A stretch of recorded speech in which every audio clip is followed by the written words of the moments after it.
Graça e paz, irmãos, estamos aqui mais uma vez para estudarmos a Palavra de Deus na nossa EBD de todo domingo, não é? E hoje nós vamos estudar o capítulo 15 do livro de Atos dos Apóstolos. Um momento muito importante para a igreja, um divisor de águas dentro da igreja. Nós vamos estudar a respeito do Concílio de Jerusalém. O que é um concílio? O concílio é uma assembleia, onde líderes e até pessoas que não são líderes se reúnem para decidirem a respeito de um assunto, de um tema, ou de algo que provocou debate, discussão. E é sobre isso que nós vamos estudar hoje. Abra sua Bíblia, então, no capítulo 15 do livro de Atos dos Apóstolos, para que a gente possa, juntos, compreender esse momento da história da igreja, um momento muito importante, um momento onde a igreja terá a orientação a respeito da questão da circuncisão, da incircuncisão, ou dos incircuncisos, não é? E esse é o grande problema dessa época, e essa é a situação que vai levar à formação desse concílio.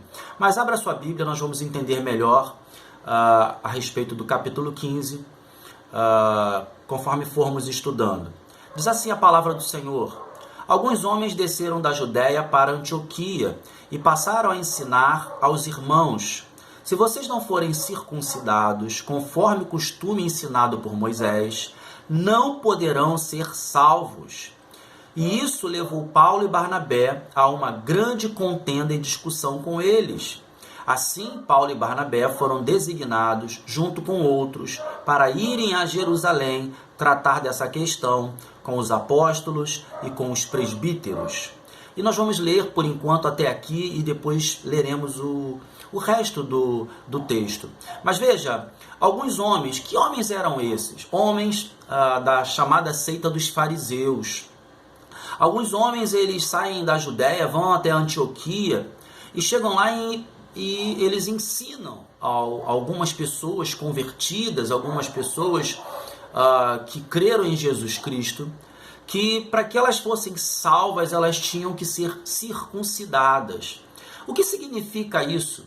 Significa que para esses homens, para a salvação, era preciso cumprir a lei.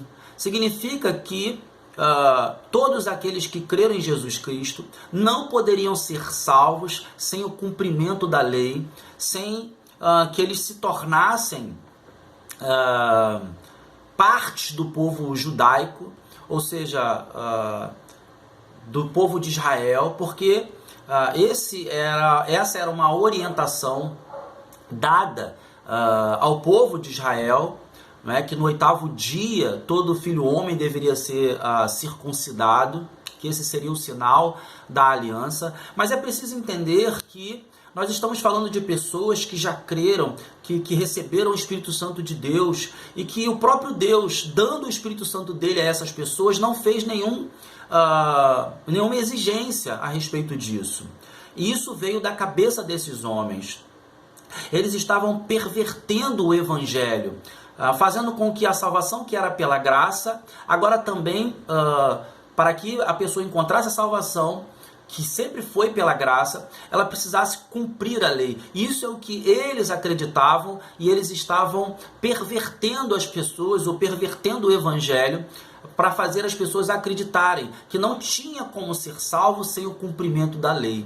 Veja que tema difícil e importante para esse momento da história, aonde nós já vimos que, por causa da proclamação da palavra, muitas pessoas que não eram do povo de Israel, que não eram judeus, se converteram. Muitas pessoas creram em Jesus Cristo como Senhor, como suficiente Senhor e Salvador da sua vida.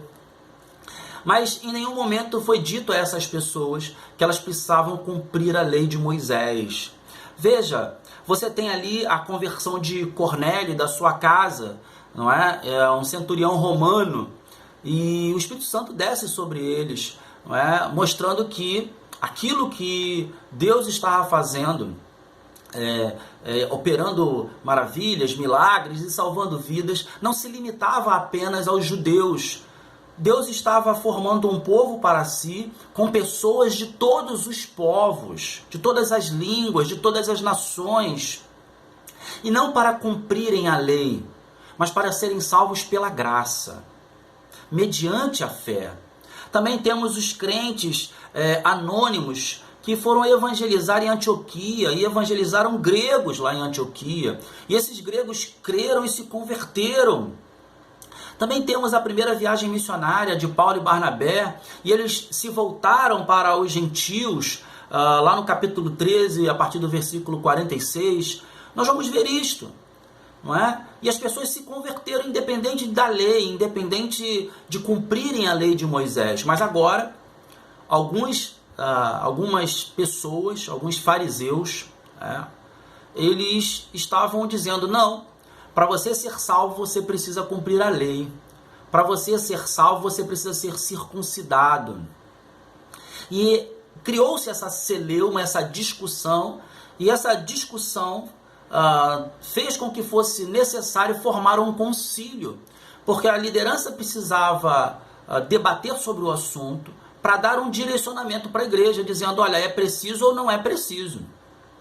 Daí então a formação do Concílio de Jerusalém. E é chamado Concílio de Jerusalém porque esse concílio foi realizado em Jerusalém. Veja, quem participou desse concílio? Os apóstolos, presbíteros, pessoas comuns, enfim, foi uma assembleia de pessoas. Mas vamos ao versículo 3. A igreja os enviou e, ao passarem pela Fenícia, por Samaria, contaram como os gentios tinham se convertido. Ou seja, aqui vai começar o relato, não é? Daquilo que Paulo e Barnabé, através da sua viagem missionária, fizeram e viram o que Deus fez. Ou seja, Deus fez através desses homens.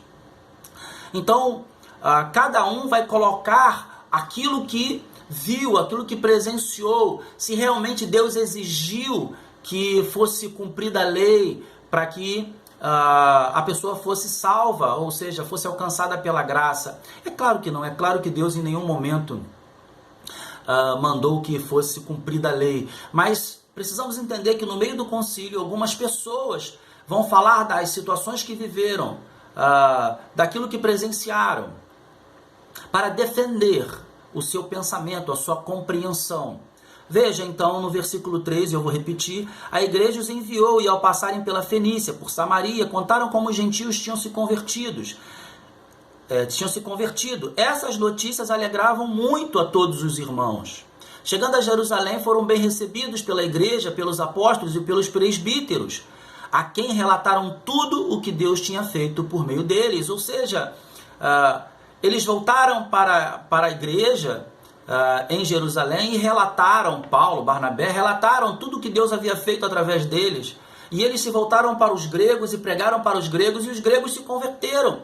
E o Espírito Santo desceu sobre eles, eles foram recebidos como parte do corpo de Cristo, ou seja, como pertencentes ao corpo de Cristo, independente do cumprimento da lei. Versículo 5, então se levantaram alguns do partido religioso, dos fariseus, que haviam crido e disseram, é necessário circuncidá-los e exigir deles que obedeçam à lei de Moisés. Ou seja, eles fazem aqui uma menção à aliança de Deus feita com Abraão em Gênesis 11, Gênesis 17, versículo 12. Ou seja, eles estão dizendo o seguinte, para que eles se tornem corpo de Cristo, para que eles sejam salvos, eles primeiro precisam se circuncidar, eles precisam cumprir a lei. E essa é a discussão. Essa é a situação que vai levar à formação do concílio para decidir. Veja, versículo 6, os apóstolos e os presbíteros se reuniram para considerar essa questão. Depois de muita discussão, Pedro levantou-se e dirigiu-se a eles. Irmãos, vocês sabem que há muito tempo Deus me escolheu dentre vocês para que os gentios ouvissem de meus lábios a mensagem do evangelho e crescem.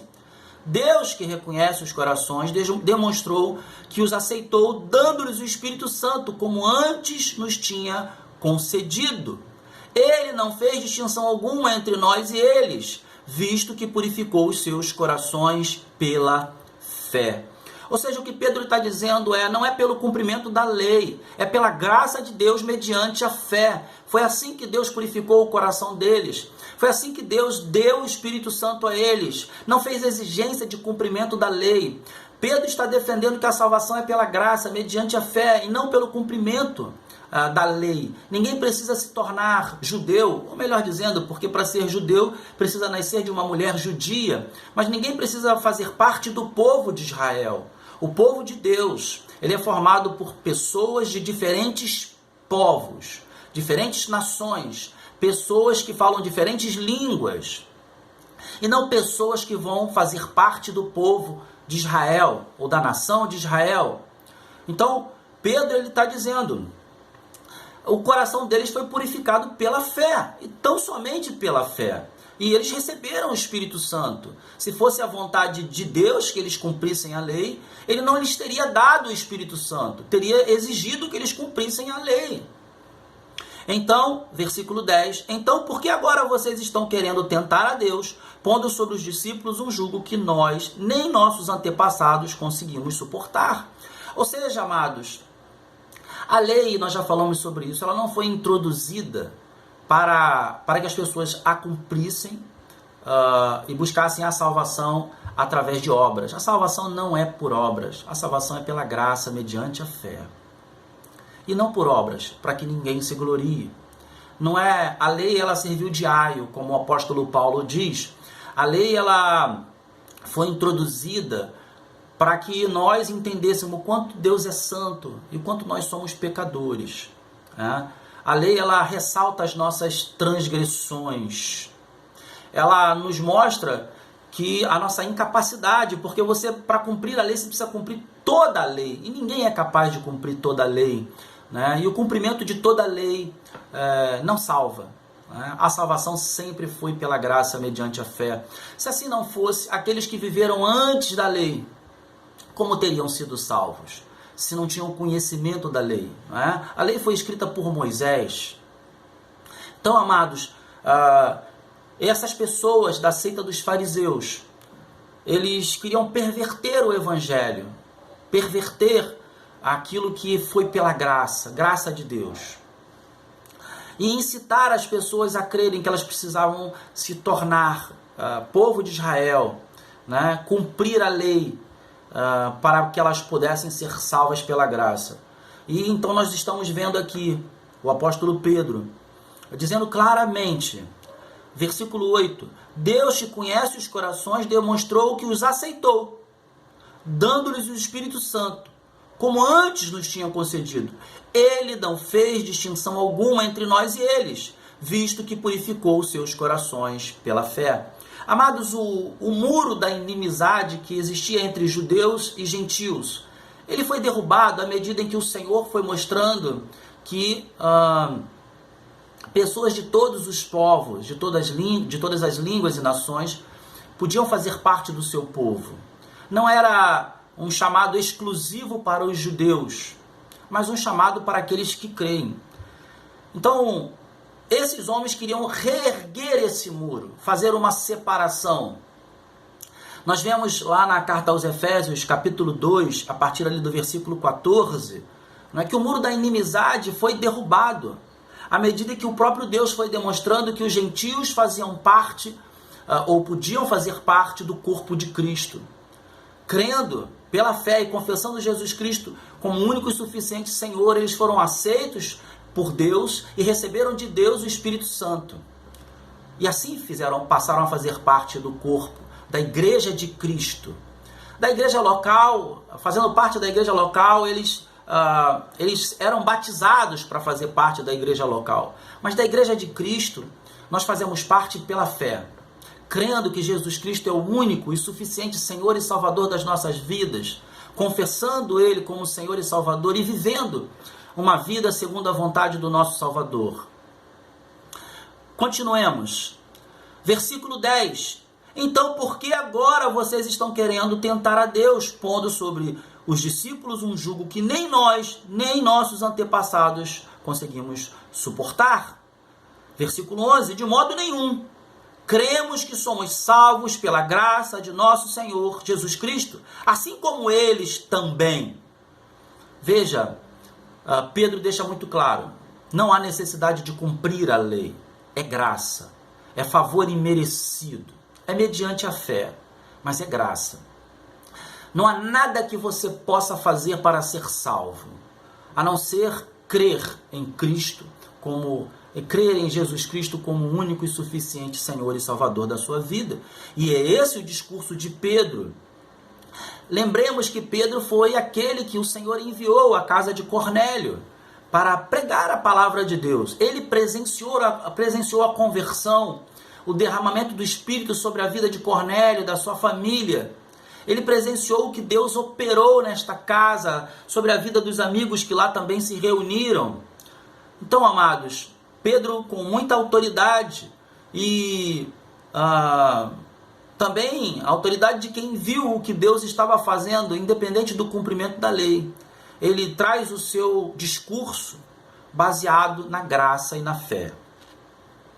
Veja, versículo 12. Toda a assembleia ficou em silêncio enquanto ouvia Barnabé e Paulo. Agora Barnabé e Paulo também vão discursar, falando de todos os sinais, maravilhas que por meio deles fizeram. Deus fez entre os gentios. Quando terminaram de falar, Tiago era um grande líder na igreja de Jerusalém. Ele toma a palavra e diz: irmãos, ouçam-me. Simão nos expôs como Deus no princípio voltou-se para os gentios, a fim de reunir dentre as nações um povo para o seu nome. Veja, dentre todas as nações da terra, Deus tem chamado pessoas para formar o seu próprio povo, chamado igreja. O povo do Deus vivo, a nação santa, o povo de propriedade exclusiva do Deus Altíssimo. Não para que essas pessoas se tornem povo de Israel ou cumpram a lei, mas para que façam parte do corpo de Cristo, para que anunciem as maravilhas do reino, para que sejam instrumentos de Deus nesta terra, para que vivam para a glória de Deus. E é esse o discurso de Tiago, dizendo, não, o povo de Deus ele é formado de pessoas de diferentes povos. O chamado de Deus é para aqueles que creem, para aqueles que entendem que Jesus Cristo é o Salvador, é o Messias que haveria de vir e veio, que morreu por nós e ressuscitou e subiu aos céus e está à destra de Deus Pai, que nos enviou o seu Santo Espírito, para que nós não estivéssemos sós, e que todo aquele que crê recebe o Espírito Santo de Deus, assim como no relato de Pedro, assim como no relato de Paulo, todos eles presenciaram isso quando pregaram a pessoas de outros povos, de outras línguas, e quando elas creram, elas receberam o Espírito Santo. Amados, o concílio foi formado justamente para compreender se era necessário ou não que estes que não eram judeus, que não eram circuncidados, precisariam se circuncidar, ou seja, cumprir a lei. E nós vemos aqui Paulo, Barnabé, Pedro, Tiago dizendo, não é isso. Ninguém precisa cumprir a lei. O próprio Deus, ele deu o Espírito Santo dele sem exigência de cumprimento da lei. Vocês estão querendo perverter o evangelho da graça. Vocês estão ensinando coisas erradas. Versículo 15. Concordam com isso as palavras dos profetas, conforme está escrito. Tiago continua. Depois disso voltarei e reconstruirei a tenda caída de Davi. Reedificarei as ruínas e a restaurarei, para que o restante dos homens busque ao Senhor. E todos os gentios sobre os quais tem sido invocado o meu nome, diz o Senhor, que faz estas coisas conhecidas desde os tempos antigos. Versículo 19. Portanto, julgo que não devemos pôr dificuldade aos gentios que estão se convertendo a Deus. Ao contrário, devemos escrever a eles, dizendo-lhes apenas isso, que se abstenham de comida contaminada pelos ídolos, da imoralidade sexual, da carne de animais estrangulados e do sangue.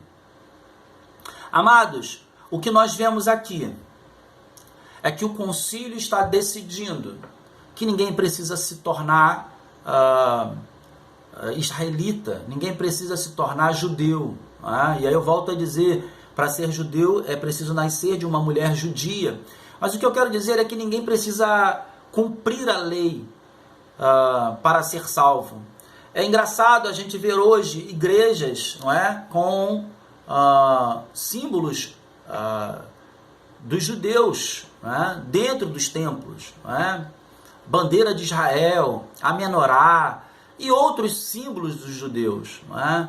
Quando a gente tem essa palavra maravilhosa que nos ensina que a salvação é somente pela graça mediante a fé, que eu não preciso me tornar povo de Israel. Na verdade, o Senhor está chamando pessoas de diferentes povos para formar o seu povo, e o nome do seu povo é igreja. Igreja do Senhor.